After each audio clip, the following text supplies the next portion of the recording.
తెలంగాణ అవసరం అంటున్నారు. సామాజిక తెలంగాణ ఏ విధంగా మీకు సాధ్యమవుతుంది? ఎలాంటి దృక్పథంతో తెలుగుదేశం పార్టీ ఉంది?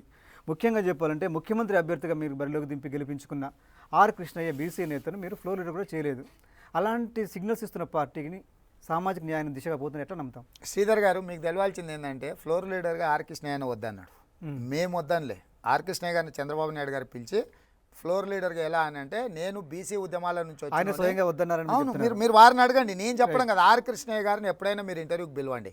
ఫ్లోర్ లీడర్గా వారు వద్దన్నారా, పార్టీ పెట్టలేదా, మీరు వారిని అడగండి. రైట్, వారిని పిలిచి అడిగితే నాకు పెద్ద ప్రణాళిక ఉన్నది. జాతీయ స్థాయిలో నేను ఈ బీసీ ఒక ఫిలాసఫీని నేను ప్రమోట్ చేసేది. 40 ఆర్ కృష్ణయ్యను ఇదే ప్రోగ్రాంలో అడిగినప్పుడు నేను వద్దన్నానని నేను ఎప్పుడు చెప్పకుండా నన్ను అడగలేదని చెప్పారు.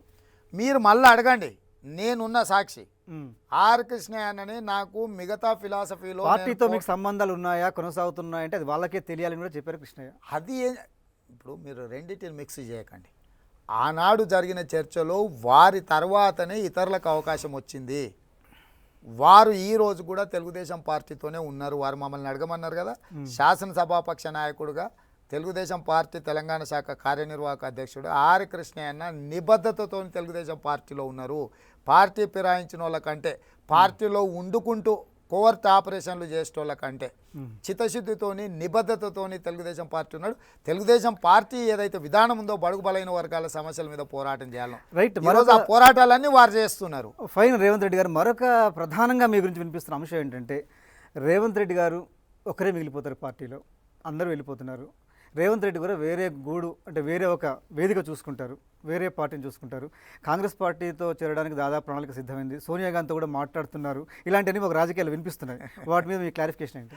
ఇప్పుడు కేసీఆర్ గారు కోరికలు అవన్నీ, కేసీఆర్ కుటుంబం కోరికలు అవన్నీ. ఇప్పుడు నాకు ఇక్కడ ఏం తక్కువైందని ఇంకో దిక్కు చూడాల్సిన అవసరం ఉంది. ఇంత పెద్ద రాష్ట్రంలో 35 సంవత్సరాల 17 సంవత్సరాల అధికారంలో ఉండి, ఈరోజు పక్క రాష్ట్రంలో అధికారంలో ఉండి, కేంద్రంలో అధికారం ఉండి, ఒక నిబద్ధత కలిగి ప్రజాసేవ చేసి 35-40 సంవత్సరాల రాజకీయ అనుభవం ఉన్న చంద్రబాబు నాయుడు గారి నాయకత్వంలో పనిచేయడం అనేది మనకు గౌరవం. అలాంటి నాయకత్వాన్ని వదిలేసి ఉంటుందో ఊడుతుందో, ఎవరితో సంబంధాలు ఉన్నాయో, ఏ రాత్రి